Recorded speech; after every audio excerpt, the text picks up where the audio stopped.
반갑습니다. 허브경제TV입니다. 네, 두빌입니다. 오늘 주가는 0.5% 하락이고요. 뭐 전날이랑 뭐 크게 다른 건 없죠. 오늘 시장이 일단 코스피 쪽은 나쁘지는 않아요. 나쁘지는 않은데 개인 투자하시는 분들은 좀 답답하죠. 왜냐하면 시장에 이런 패턴들이 오늘 굉장히 많습니다. 그러니까 개인들이 보통 매도를 하고 외국인 기관들이 매수가 들어오면 주가는 올라가거든요. 근데 코스피 전체를 봐도 대놓고 그 포지션이 나옵니다. 그냥 받아먹겠다.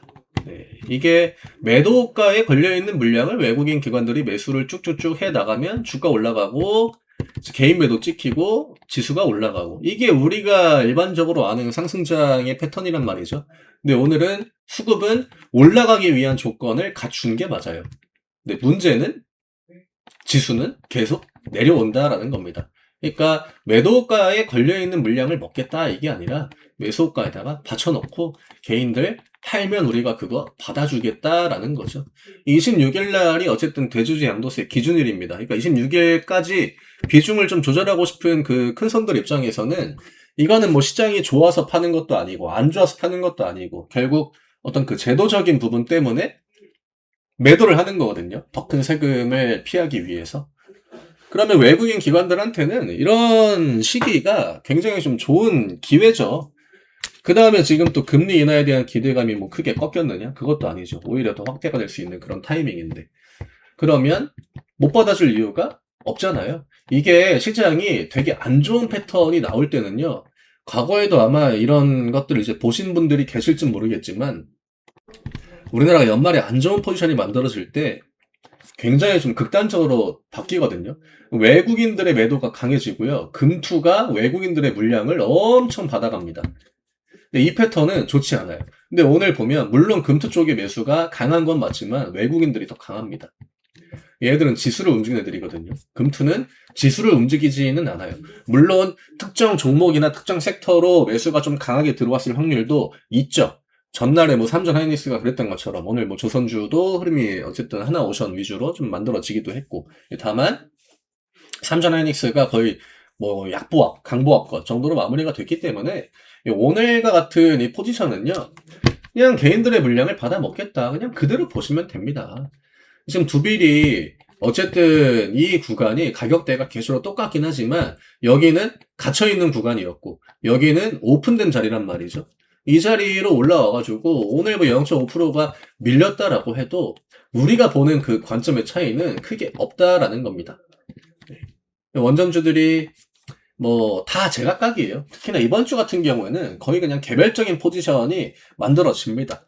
현대건설은 오늘 음봉 나왔죠, 그쵸? 근데 얘도 지금 포지션이 크게 달라지고 있다라고 보기는 굉장히 애매하죠. 그 다음에 뭐 건설주들, 대우건설, 뭐 DLENC 이런 종목들 보면 다 어쨌든 우상향 기조를 유지를 시켜놓고 있단 말이죠. 얘도 보면 오늘 개인 매도 나오고 외국인 기관들 매수 들어오고 연기금까지 들어가지고 양매수가 들어왔는데 주가가 음봉입니다. 대우건설도 보면은 주가가 양봉이 안 나오는데 오히려 앞 구간에 양봉 나올 때보다 수급 강도가 더 좋아요. 그쵸? 개인 매도가 27만 주, 29만 주. 이런 식의 데이터가 결국 다 누적이 돼서 뭘로 연결이 되느냐? 주가가 나중에 추세에 탄력을 붙이는 그런 흐름들로 이어진다라고 보시면 돼요. 두빌도 오늘 외국인 기관들 양매수 들어오잖아요. 근데 주가는 안 오릅니다. 왜냐? 이거는 매도가 있는 물량들 애들이 내가 먹겠다 해가지고 들어온 돈이 아니기 때문에. 그러면 지금이야 뭐 아직 26일까지 시간도 조금 남아있고 원전주들이 뭐 지금 당장 어떤 뭐 호재가 나온 것도 아니고 그냥 기다리는 포지션이잖아요. 근데 그 기다림이 나한테 이제 불리한 기다림이냐 아니면 조금 더 유리해질 수 있는 그런 기다림이냐, 이런 부분들을 좀 구분을 하면 내가 지금 시장에서 뭘 봐야 되는지 뭘 해야 되는지, 시장은 어차피 막 큰 움직임은 없어요. 그냥 계속 돌리고 돌립니다. 전날 삼성하이닉스가 좋았던 것처럼 오늘 조선주가 좋았던 거고, 지난주에 바이오가 좋았고, 뭐 바이오가 그 이후에 시장을 막 휘몰아칩니까? 아니잖아요. 다 그냥 한 번 올려주고 한 번 올려주고 한 번 올려주고. 근데 지금 원전 쪽은 뭐 그렇게까지 큰 반등이 나오진 않았죠. 시장 반등 나온 거 제외하면. 근데 이제 그동안 움직이지 못했던 섹터들도 언제든지 이 다음 순환의 그 한 고리가 될 수 있다는 거. 그거가 뭐 요즘 같은 시장에서는 그나마 좀 가장 중요하지 않을까. 어차피 연말까지 뭔가 되게 버라이어티한 그런 움직임을 만들진 않을 것 같아요. 어차피 테마 쪽도 시장에 돈을 토해내기 시작하고 하한가 나오고 뭐 20% 밀리고 막 뭐 난리도 아니잖아요. 걔네들이 시장에 공백이 있을 때 돈을 또 은근히 많이 가져갔기 때문에 그쪽에서 나오는 돈들도 무시하지 못합니다. 그거는 어쨌든 반도체나 2차전지나 뭐 원전이나 뭐 바이오 같은 섹터한테는 호재예요. 왜냐면 이상한 데로 들어갔던 돈들이 다 시장으로 나오는 거기 때문에. 그러면 이제부터가 뭐 본격적인 어떤 그 랠리를 좀 준비해 나가는 과정. 그 정도로 좀 볼 수 있고, 뭐 두빌 주주분들한테는 뭔가 뚫고 올라오면 바로 올라갈 줄 알았는데 그게 아니네. 근데 오늘 같은 시장에 뭐 메인 섹터가 그렇게 많이 돌지 않아요. 여러 섹터를 올려주지 않는다라고 하는 거죠. 그리고 외국인 기관들이 지금 왜 이걸 하는지를 생각해야죠.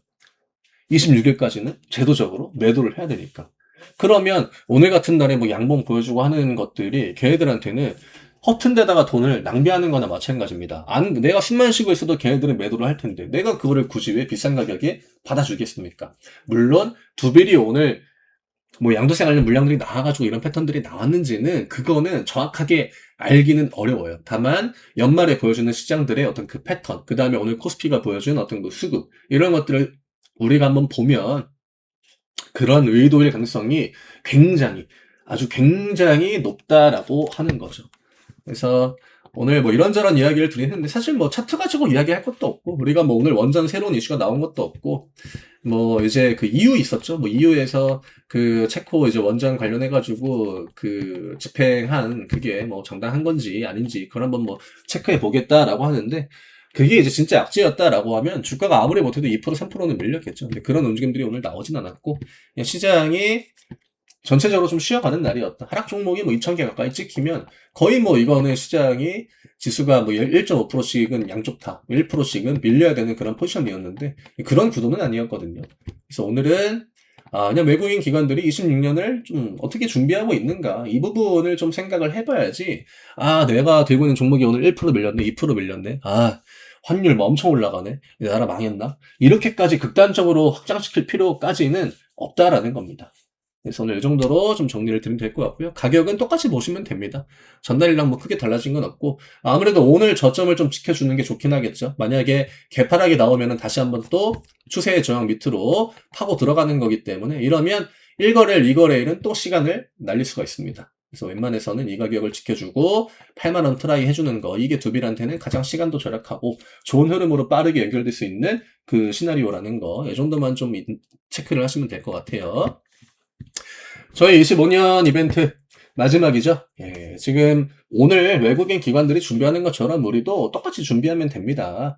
내년 상반기에 한 번 더 기회가 나와주겠죠. 금리 인하에 대한 기대감이 더 확장이 될 수 있는 그런 시기이기 때문에 어차피 주식시장은요, 돈 따라갑니다.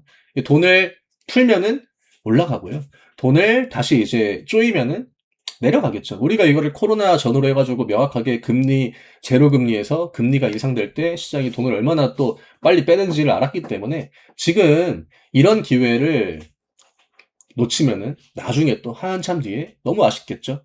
과거에는 뭐 금리 인하한다 해가지고 맨날 FOMC 할 때마다 뭐 시장 올라가고 했는데 이제는 FOMC 할 때마다 시장이 밀리네. 그런 시기가 또 언젠간 올 겁니다. 뭐 1년이 됐든 2년이 됐든 3년이 됐든 뭐 그 시기가 안 오진 않을 거고 다만 지금은 그와 정반대의 패턴이기 때문에 열심히 준비하고 좋은 종목들 또 포트폴리오 넣어가지고 지금 시장의 랠리를 좀 최대한으로 챙길 필요가 있다라는 이야기를 드리는 겁니다. 아래쪽에 있는 링크 누르시고요. 편하게 문의 주시면 됩니다. 저는 내일 다시 또 인사드리겠습니다. 감사합니다.